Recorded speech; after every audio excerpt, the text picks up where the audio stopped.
Hi, this is Susan Metzger, and I appreciate this opportunity to share an overview of my Duoethnography project. For this assignment, I was paired with Joni Hall, and together we explored duoethnography and engaged with each other to discover shared and divergent experiences in the context of our academic careers and research interests. I'm excited to share with you this visual summary of our approach, data analysis, and some personal reflections that I've had on the process. But first, let me introduce you to Joni. Joni is a student at Kansas State University pursuing a doctorate degree in education leadership. She is the mother to two children, a daughter, Blythe, age 11, and a son, Diesel, age 8. She is married to Ross Hall, a law enforcement officer, who she met the summer between high school and her freshman year at Oklahoma State University. Joni began her career in early childhood education, transitioned to an administrative position with the Osage Nation, and she currently works for the United Way. Joni is a self-described neat freak and more girly girl than tomboy. She enjoys time with her family and is driven to advance her learning and her education. Over the course of 3 months, Joni and I held 5 interviews using Zoom video conference technology. Our interviews were held on September 24th, October 1st, 9th, and 28th, and on November 20th. We actually had a 6th interview on November 19th, but I forgot to hit the record button. Despite my recording blunder, we still ended up with nearly 3.5 hours of great conversation and content. In our interviews, Joni and I explored a variety of qualitative interview techniques, ranging from natural conversation to formal semi-structured and in-depth open-ended interviews. Our first few interviews were just used for introductions and building rapport and to establish a timeline for future interviews. And in our final 3 interviews, we tried out different types of interview questions, such as task-related grand tour and example questions. Later, I will share my reflections on this particular project, but informally, I'll say that I really appreciated this opportunity to try out different interview techniques and questions. This project was really helpful in visualizing how ethnography plays into qualitative inquiry. I also really enjoyed getting to know Joni through this process. We identified many commonalities. For example, we both have older sisters that, despite being quite opposite from us, we're still really close to them as friends. And while we both took this project really seriously, we also enjoyed quite a bit of laughter together during our interviews. After each interview, we both tried out different ways of transcribing our interviews. First, we tried the old school approach of listening and typing without the aid of slowing down the audio. Slowing down the audio using otranscribe.com was really helpful. We also sampled the in vivo transcription tool, which automatically transcribes the audio. However, even with this automatic transcription, reviewing and editing was necessary. While the interview transcription served as the bulk of our data, it was helpful to have a few additional sources of information to supplement how I came to know Joni. For example, we shared our bag portrait and our theory presentations. We friended each other on Facebook and read our end of week golden nugget posts on Canvas. After collecting all of that information, it was time to figure out how best to make sense of it. Before getting started with the coding, I read and reread again the transcriptions multiple times. While reading the transcriptions, I made notes, creating short phrases or words to summarize portions of the interviews. This process is similar to what Miles describes as descriptive coding. These descriptive codes served as a means to group or chunk the data, and this was a helpful way to try out the inductive analysis process described by Dr. Bhattacharya. Common phrases or descriptions were then clustered into broader themes. For example, some phrases that I jotted down included stress management, likes cleaning and organizing, and having things under control. I grouped these into themes, the theme of crave structure.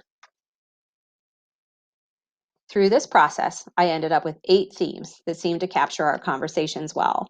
These include the importance of family, women in the workplace, research interests, Osage culture, craving structure, course learning, challenges and insecurities, and the value of education. All of the files that I collected as part of this duoethnography project were then organized into InVivo, a qualitative research software tool. I created nodes for each of the 8 themes and then reread the transcriptions and supplemental information to assign portions of each text to the various nodes. Using this process was particularly helpful when I began writing my preliminary analysis and data representation. I was able to readily pull out quotes from our interview relevant to key findings. For example, Joni's family is very important to her. Not an interview would pass without Joni sharing a story about her children, recounting a conversation she had with her sister, or describing a weekend getaway with her family. I knew I wanted to devote time in the paper describing in Joni's own words how she cherishes her family.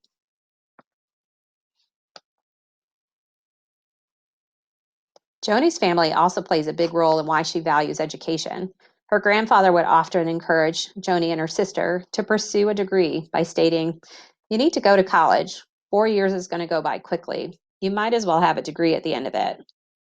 For Joni, pursuing an advanced degree wasn't an option. It was an expectation that she go to college. I continued this process of drawing on Joni's own words to illustrate her life history with respect to all 8 themes. Reflecting on this project, there was much that went well. First, I was paired with a great partner. While we had similar work ethics and were equally committed to a successful project. Heeding the advice shared early in the semester and on the course syllabus, we started the interview process early. This allowed us ample time for multiple interviews and for the transcription process. It also afforded us the opportunity to share our learning experiences across the whole semester. While much went well during this process, there are a few areas I would seek to improve. As noted earlier, we conducted 6 total interviews, but only 5 were recorded. On November 19th, we had one of the most constructive and meaningful interviews, but I failed to hit the record button. We laughed and regrouped for our final interview the next day, but I was still really disappointed that I hadn't captured that conversation.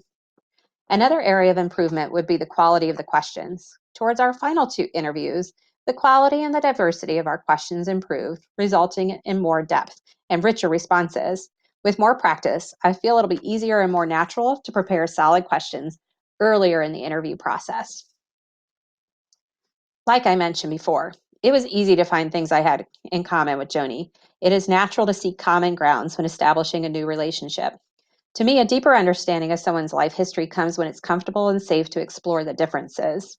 I'm fortunate that through our interviews, as well as reviewing Joni's bag portrait and theory presentation, I was able to begin to understand some of the unique aspects of her life history.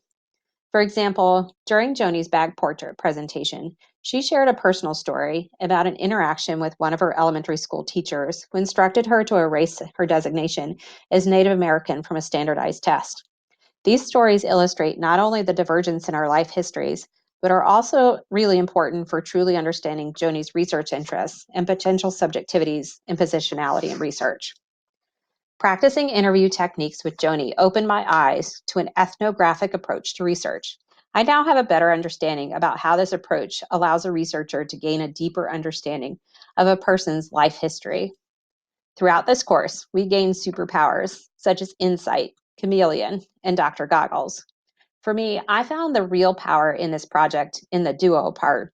This duo ethnographic project not only provided the opportunity to get to know Joni, but side by side inquiry allowed me to reflect and understand myself from a different light.